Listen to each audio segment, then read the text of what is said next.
Hello and welcome back to another video.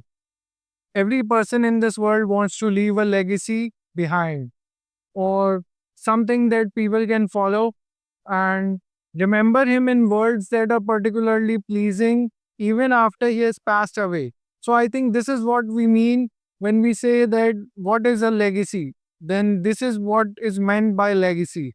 What do you want to leave behind for others? How do you want others to remember you? Similarly, I want to be remembered as an innovator and maybe the greatest innovator of all time. And we need more people like these in Pakistan. We need innovations, inventions. The example of China is in front of you. You just have to come up with an idea and share the idea with a Chinese counterpart, and they'll design it for you. You can get that design manufactured, or let's say you want to create it in house or in Pakistan. Then what you have to do is you have to create a prototype first.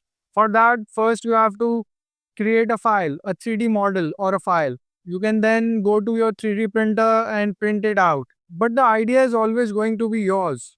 And these ideas need to be original and they need to solve a problem. If they don't solve a problem, and if something like this, what you have invented, is already present, then there is no use of your invention and you're just wasting everyone's time.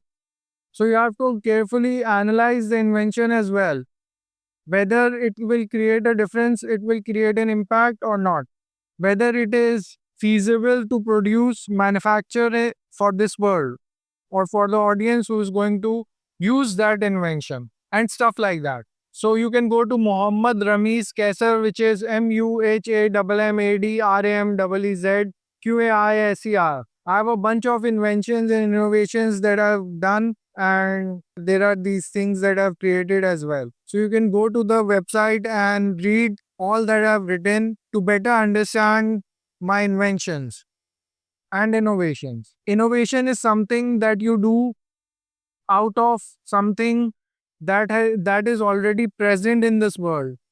An invention is a completely new thing that has not been developed before. So on that note, I'll see you in the next. Take care and have a nice day.